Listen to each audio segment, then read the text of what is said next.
নমস্কার বন্ধুরা, বাণীকথা চ্যানেলে আপনাদের সকলকে স্বাগত জানাই। আজকের এই ভিডিওটি অবশ্যই মন দিয়ে দেখুন। ভগবান শ্রীকৃষ্ণের এই উপদেশগুলি আপনার চলার পথে সঠিক মার্গ দর্শন করাবে এবং আলোর দিশারি হয়ে উঠতে সাহায্য করবে। ভগবান শ্রীকৃষ্ণের কথাগুলি অবশ্যই শুনুন, মনে শান্তি পাবেন, নিজেকে নতুন করে খুঁজে পাবেন। এই ভিডিওতে শ্রীকৃষ্ণের বলা শ্রীমদ্ ভগবদ্ গীতাকে সংক্ষিপ্ত আকারে বলা হয়েছে। শ্রীকৃষ্ণের বলা এই উপদেশগুলি এতটাই মূল্যবান যে কেউ যদি জীবনে সঠিকভাবে এই উপদেশগুলি পালন করে তাহলে তার জীবন বদলে যাবে এবং সে এক সুন্দর, সুখী ও শান্তিপূর্ণ জীবন কাটাতে পারবে। ভিডিওটি শুরু করার আগে যারা এই চ্যানেলে নতুন তারা অবশ্যই চ্যানেলটি সাবস্ক্রাইব করুন আর বেল বাটনে প্রেস করে রাখুন আরও এই রকম নতুন নতুন ভিডিও পেতে।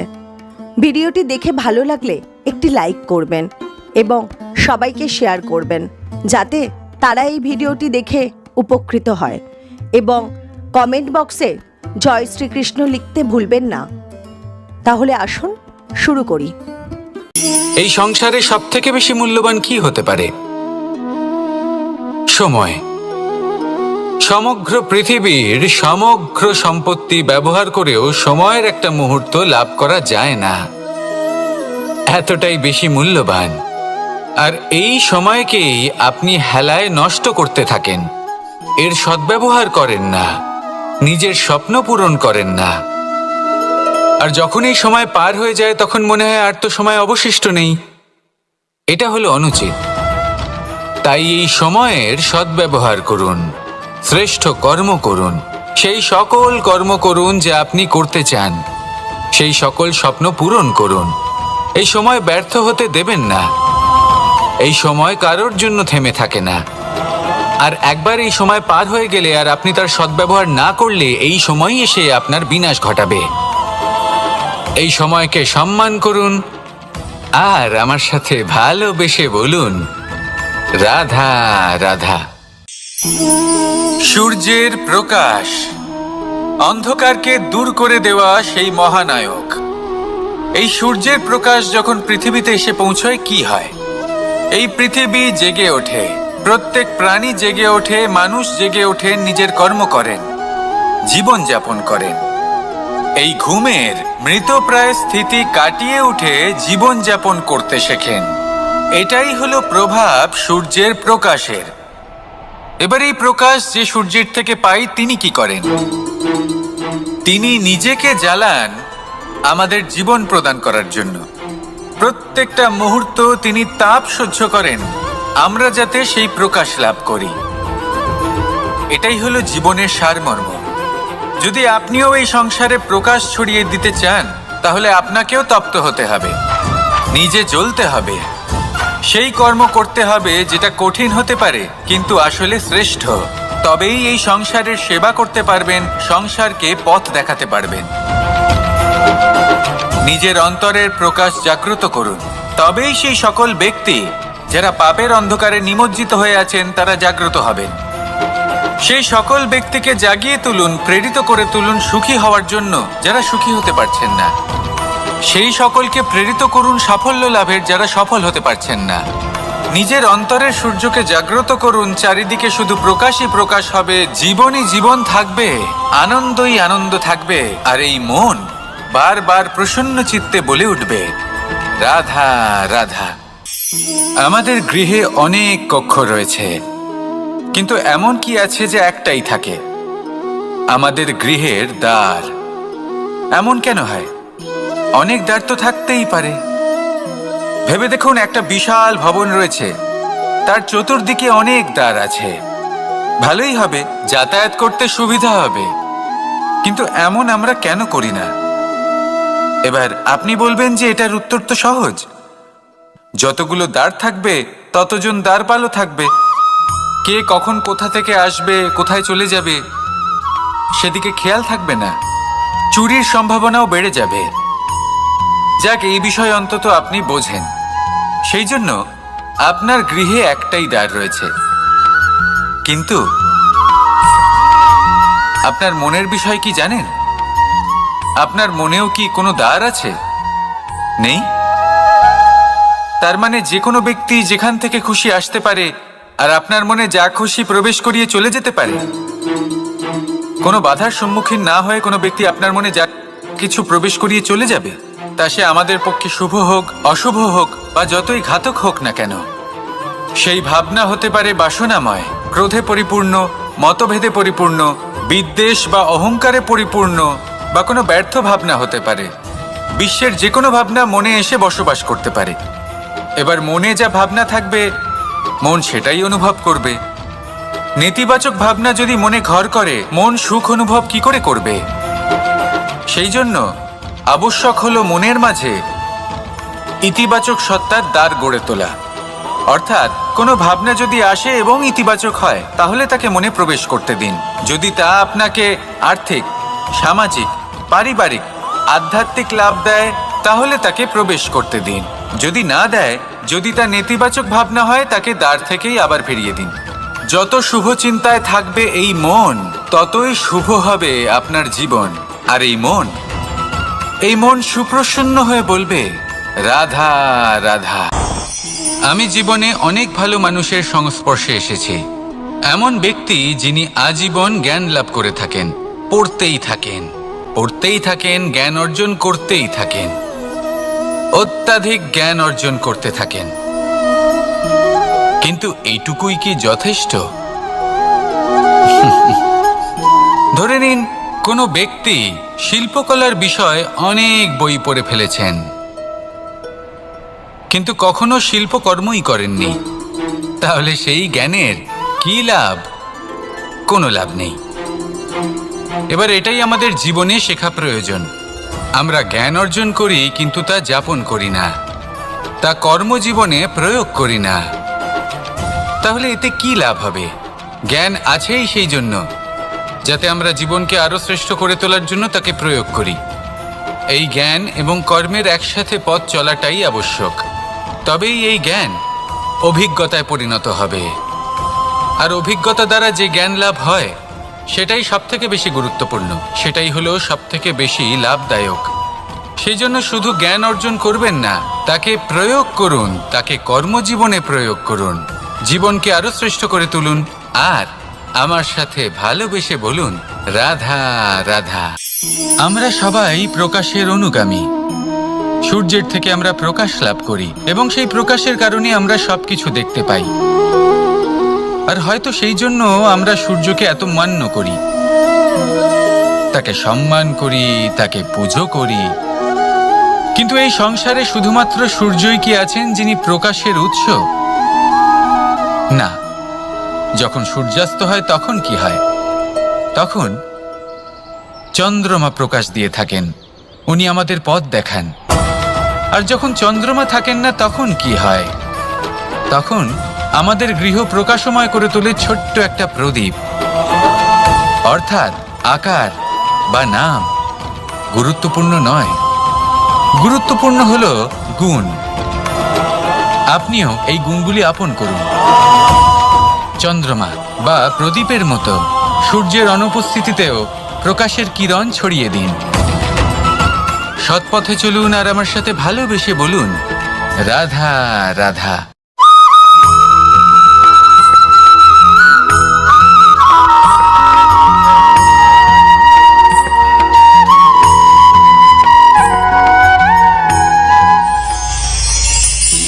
জীবনে কখনো কখনো আপনি কি অর্জন করেছেন, তার থেকেও বেশি গুরুত্বপূর্ণ হলো এইটা যে আপনি কি ত্যাগ করেছেন। কিন্তু কোন কোন বিষয়ে সাবধান থাকতে হবে তা মন দিয়ে শুনুন। জীবনে যখনই আপনি আপনার লক্ষ্য স্থির করবেন, তখন ভ্রম থেকে সাবধান থাকুন, কারণ তা আপনাকে লক্ষ্যভ্রষ্ট করে দিতে পারে। যখন যাত্রা করবেন, তখন আলস্য থেকে সাবধান থাকুন, কারণ সেটা আপনাকে আপনার যাত্রা পূরণ করতে দেবে না। যখনই ন্যায় করবেন, তখন বন্ধুদের থেকে সাবধান থাকুন, কারণ তারা আপনার ন্যায় করার ক্ষমতা দুর্বল করে দিতে পারে। যখনই সাফল্য লাভ করবেন, অহংকার থেকে সাবধান থাকুন, কারণ তা আপনার সাফল্য আপনার কাছে বেশি দিন ধরে রাখতে দেবে না। আর যখনই আপনি প্রেম করবেন, নিজের থেকে সাবধান থাকুন, কারণ আমি আপনাকে কখনো আমরা হতে দেবে না। রাধা রাধা। সাপ, এই শব্দটা শুনলেই মনের মধ্যে এক ধারণা তৈরি হয়। বিষে ভরা, ফোঁস আওয়াজ করা এক ভয়ানক জীব। যদি এই সাপ কারোর বাড়িতে ঢুকে পড়ে, কোলাহল সৃষ্টি হয়ে যায়, লোকে সুরক্ষিত স্থান খুঁজতে থাকে, ভিড় জমা হয়ে যায় সেই সাপের প্রাণ নেওয়ার জন্য। কিন্তু যদি এই সাপ কোনো মন্দিরে দেখতে পাওয়া যায়, তাহলে কি হবে? লোকে সেই সাপের সামনে নিজের মাথা নত করবেন, প্রার্থনা করবেন, হাত জোড় করবেন, দুধ খাওয়াবেন, তাকে শিবের আশীর্বাদ মনে করবেন। তাহলে এই বিষয়ে আপনার মতামত কি? ভাবুন, মানুষগুলো সেই একই ছিল, সাপও সেই একই।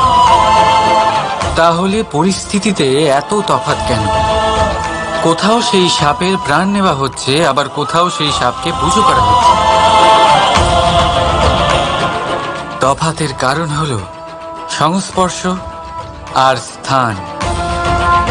যখন সেই সাপ শিবের সংস্পর্শে ছিল, মন্দিরের পবিত্র আবহাওয়াতে ছিল, তখন সে দেবতুল্য হয়ে উঠেছিল। নয়তো সে আমাদের কাছে শত্রুই ছিল, তাই না? তাই নিজের জীবনে সংস্পর্শ আর স্থানের চয়ন খুব ভেবেচিন্তে করুন, কারণ এই সংসার আপনার ব্যক্তিত্বের আন্দাজ আপনার সংস্পর্শ থেকেই করবে। আর হ্যাঁ, এখানে বিষয় ধনী বা গরিবের নয়, এখানে বিষয় হলো সংস্কারী আর সদাচারীর সঙ্গে।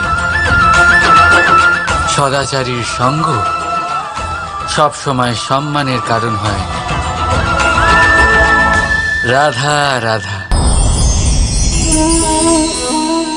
এই সংসারে জ্ঞানী কে? সেই ব্যক্তি যিনি বেদের অর্থ বোঝেন, নাকি তিনি যিনি জন্ম এবং মৃত্যুর রহস্যের সমাধান করেছেন, নাকি তিনি যিনি 64 কলায় নিপুণ? না, এই সংসারে জ্ঞানী তিনি যিনি কেবলমাত্র একটা পার্থক্য বোঝেন, পার্থক্য মেনে নেওয়া আর দৃঢ় হওয়ার মধ্যে। শব্দগুলি অত্যন্ত সরল, কিন্তু যদি মন দিয়ে ভেবে দেখেন, তাহলে এর অর্থ অত্যন্ত গুরুত্বপূর্ণ। বুঝিয়ে বলছি আপনাকে, যদি মেনে নেন তাহলে হার, কিন্তু যদি দৃঢ় হন তাহলে জিত। যদি মেনে নেন তাহলে কেউ আপন, কিন্তু আপনি দৃঢ় হলে সে আপনার শত্রু। মেনে নিলে ভগবান আছেন, আর দৃঢ় হলে তা শুধুমাত্রই এক পাথর। শুধু এই পার্থক্যগুলি বুঝে নিন, সংসারের সমস্ত কিছুই আপনার কাছে পরিষ্কার হয়ে যাবে। রাধা রাধা। দৃষ্টি মানুষকে দেওয়া প্রকৃতির অন্যতম শ্রেষ্ঠ উপহার।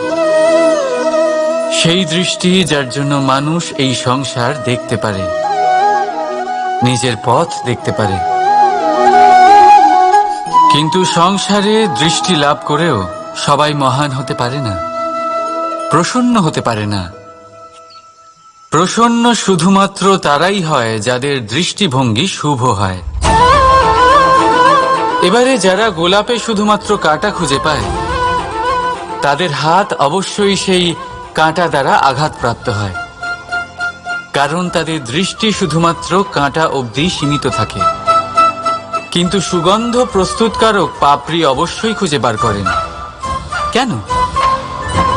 একটু ভেবে দেখুন, যারা অন্ধকারে আলো পেতে চান তাদের কাছে প্রদীপ ও সূর্যের মতো মনে হয়, কিন্তু যারা খুঁত বার করতে চান তারা সেই প্রদীপের নিচে অন্ধকারই খুঁজে পান। যারা ভালোবাসা পেতে চান তারা অচেনা মানুষের মধ্যেও স্নেহ খুঁজে পান, নয়তো কাউকে পেয়েও তাদের না চিনতে পারা মানুষের অভাব নেই। দৃষ্টি আমাদের দেখায়, কিন্তু দৃষ্টিভঙ্গি আমাদের সেটা দেখায় যা আমরা দেখতে চাই। যেমন আপনার ভাবনা হবে সেটাই সত্যি হয়ে আপনার সামনে আসবে। তাই আপনার ভাবনাগুলিকে শুভ করুন আর ভালোবেসে বলুন, রাধা রাধা। আমার সামনে রয়েছে গরুর দুধ, যা 2 দিন পর্যন্ত ভালো থাকে। যদি এই দুধ গরম করে জমানো হয় তাহলে তৈরি হয় দই, যা 3-4 দিন অবধি ভালো থাকে। যদি এই দইকে মন্থন করেন তৈরি হবে মাখন, যা অনেক সপ্তাহ ভালো থাকে। আর যদি এই মাখন ফোটানো হয় তাহলে তৈরি হয় ঘি, যা বহু বছর ভালো থাকে। মানেটা বুঝলেন? তাপ আর মন্থন। জীবনে যত পরীক্ষায় উত্তীর্ণ হতে পারবেন, যত কষ্টের তাপ সহ্য করতে পারবেন, যত মন্থনের বাধা পেরোতে পারবেন, ততই যশ, শক্তি আর সামর্থ্য বাড়তে থাকবে।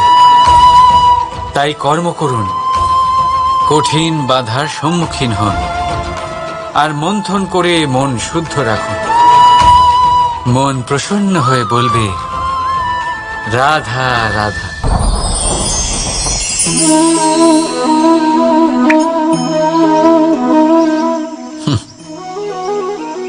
আকাশ থেকে ঝরে পড়া বৃষ্টির ফোঁটা বড়ই শীতল, মিষ্টি আর পবিত্র হয়, কিন্তু সবার ভাগ্য ভিন্ন ভিন্ন হয়। এবারে দেখুন, যদি কোনো ফোঁটা কলা পাতায় পড়ে তা শিশির হয়ে থেকে যায়। প্রকৃতির সৌন্দর্য বাড়ায়, প্রাণীদের তৃষ্ণা মেটায়। যদি কোনো ফোঁটা ঝিনুকে পড়ে তা মুক্ত হয়ে যায়, আর যদি কোনো ফোঁটা সাপের মুখে পড়ে তাহলে তা বিষ হয়ে যায়। এখানে সবার উৎপত্তি একই, কিন্তু গুণ ভিন্ন ভিন্ন হয়। কেন? কি কারণ এটার? কারণ হলো সংস্পর্শ। সংস্পর্শ বড়ই প্রভাবশালী হয়। চাইলে সে আপনার উত্তরণ ঘটাতে পারে, আবার চাইলে আপনার পতনও ঘটাতে পারে। এবার বৃষ্টির ফোঁটা এটা চয়ন করতে পারে না যে তার সংস্পর্শ কি হবে, তার ভাগ্য কি হবে। কিন্তু আমরা তো মানুষ, আমরা তো আমাদের সঙ্গ বাঁচতে পারি। তাই ভাবনা চিন্তা করে নিজের সঙ্গ বাছুন। এই চয়ন কিন্তু আপনারই, আর এর পরিণামও আপনাকেই ভোগ করতে হবে। রাধা রাধা।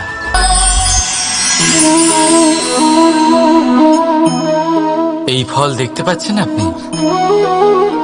সবাই জানে এই ফলের থেকে বেরোনো বীজ একটা নতুন বৃক্ষকে জন্ম দেবে, যে নতুন বৃক্ষ আবার এমন এক ফলের জন্ম দেবে। কিন্তু আপনি কি কখনো ভেবে দেখেছেন ফল আর বীজের সম্পর্ক এতই গভীর,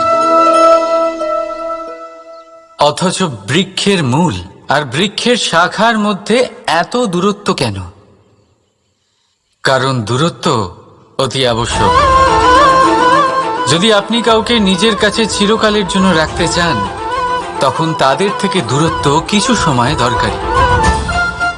এই দূরত্বই হলো সেই কারণ যার জন্য আপনি আপনার সঙ্গীর মাহাত্ম্য বুঝতে পারেন।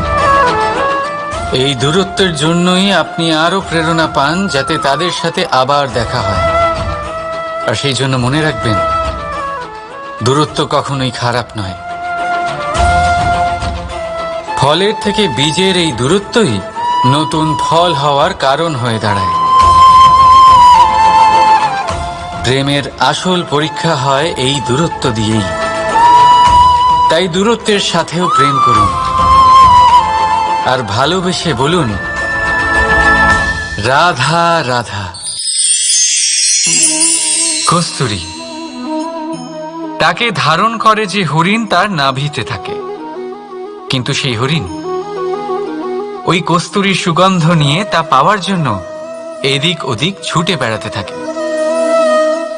সেই হরিণ এই কস্তুরী অবশ্যই পেতে পারে যদি সে নিজের ভেতরে উঁকি মেরে দেখে। এবারে দেখুন, সুর বাঁশির মধ্যেই থাকে, শুধু প্রয়োজন তাকে খুঁজে বার করার চেষ্টা, অবিরাম চেষ্টা। ঠিক এরকমই হয় আমাদের শক্তি, যা আমাদের ভিতরে লুকিয়ে আছে। ভাবুন, যখন পরমাত্মা আমাদের ভেতরেই আছেন, তখন তাকে আমরা বাইরে খুঁজব কেন? আমরা নিজেদের অন্তরে তখনই দেখি যখন অপরের থেকে সাহায্যের সমস্ত আশাই শেষ হয়ে যায়।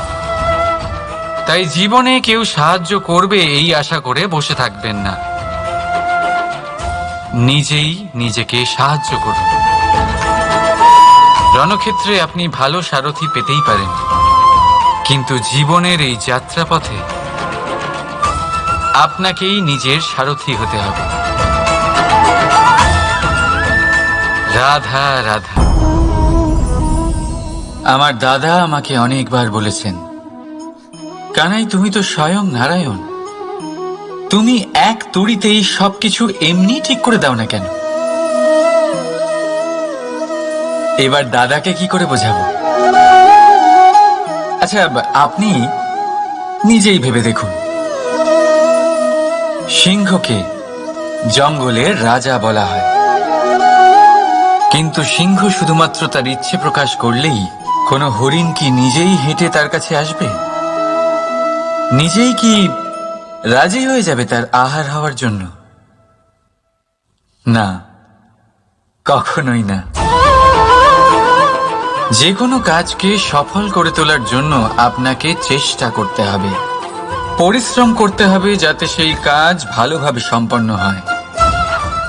শুধু ইচ্ছে দিয়েই কোনো কার্যসিদ্ধি হবে না। ইচ্ছে থেকে স্বপ্ন তৈরি হয়, তবে সেইগুলো সফল করতে গেলেও আপনাকে পরিশ্রম তো করতেই হবে।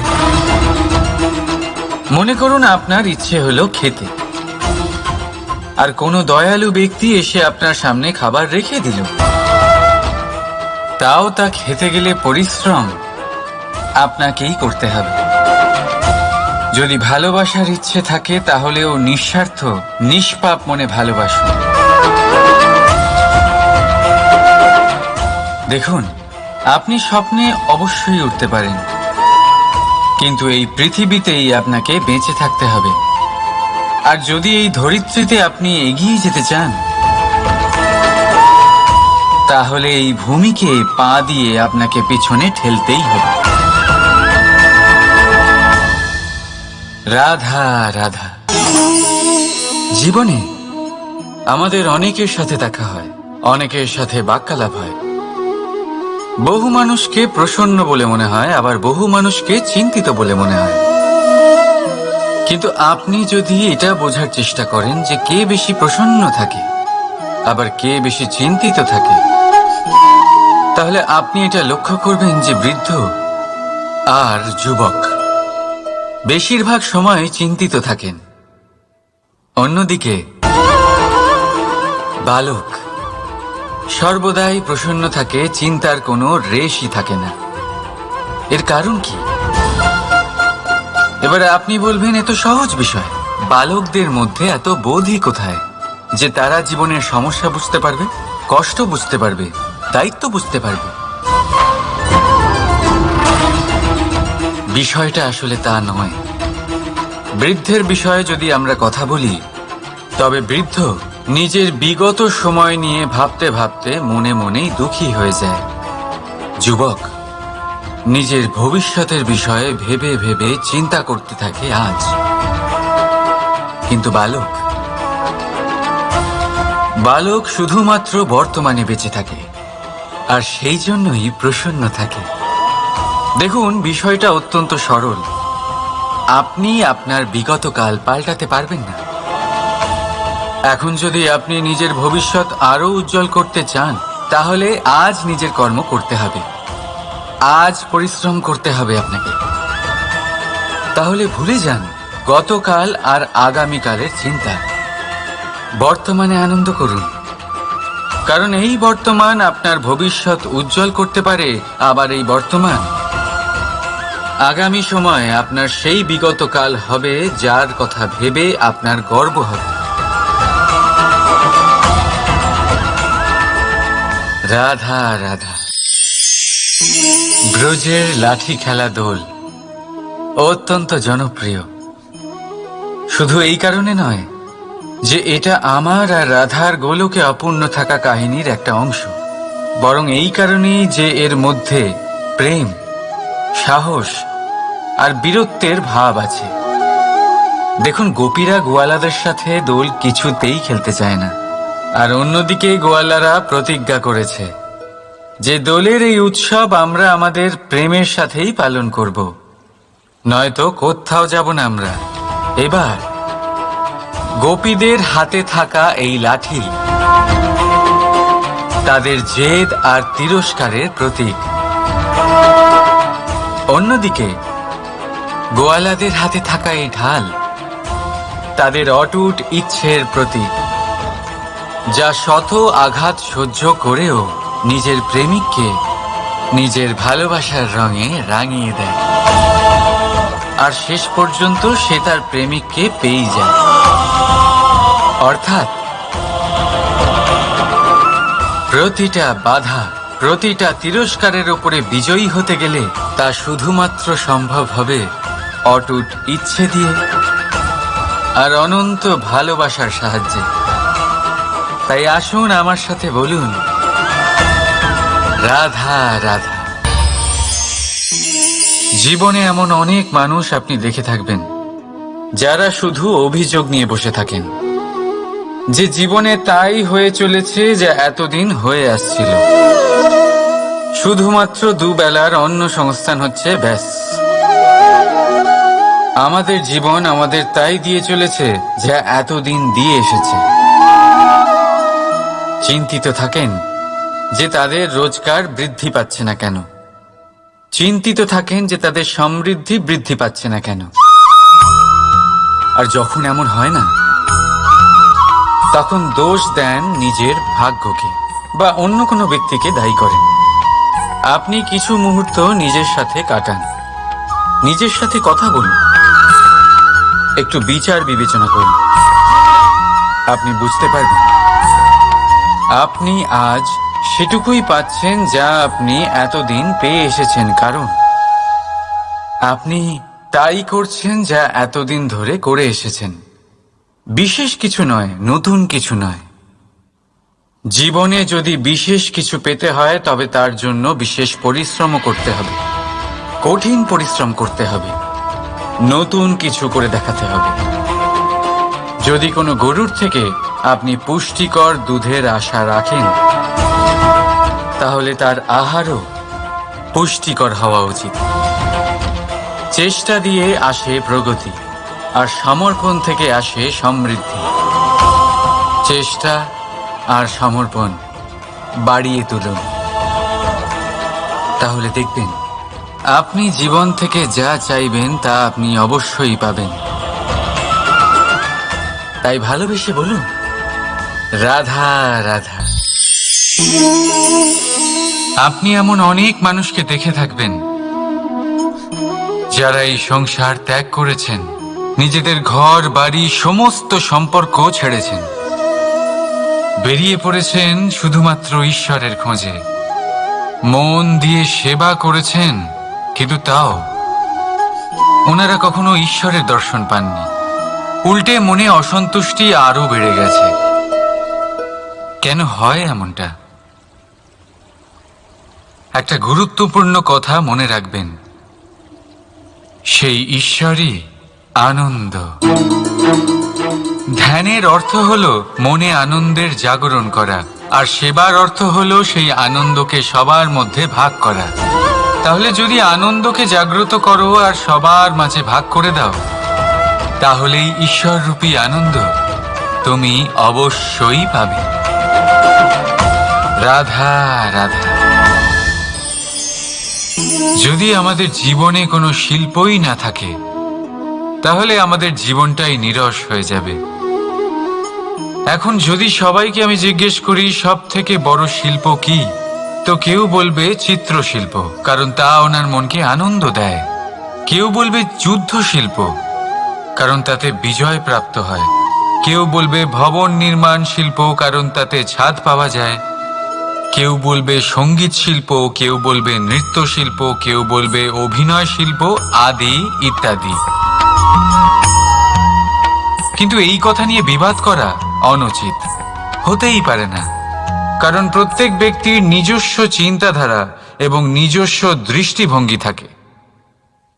শুধু একটা কথা আছে, একটা বিশেষ বিষয় যা সব শিল্পতেই পাওয়া যায়, মনকে প্রভাবিত করার গুণ।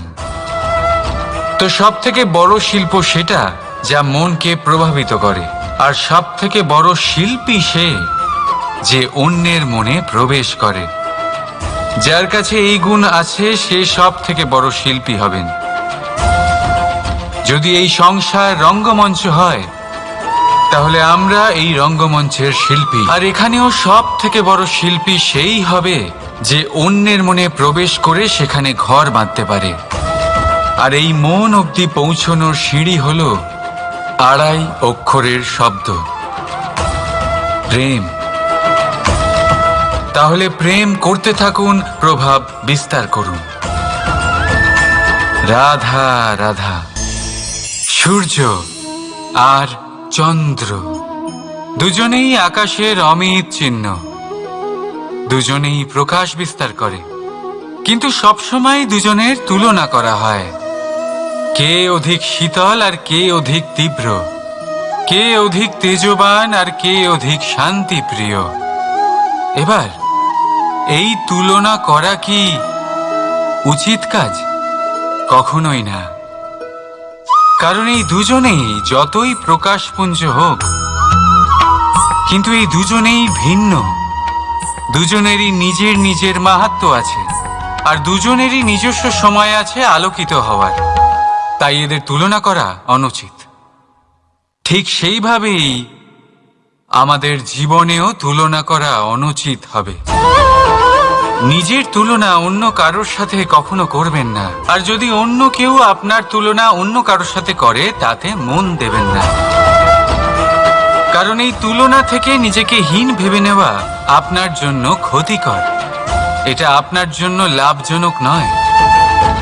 শুধু চেষ্টা করতে থাকুন, নিজেকে বিস্তার করতে থাকুন, আর অপেক্ষা করুন সঠিক সময়ে। কারণ সঠিক সময় আসলে আপনি নিজের গুণ, নিজের দক্ষতা অবশ্যই দেখাতে পারবেন।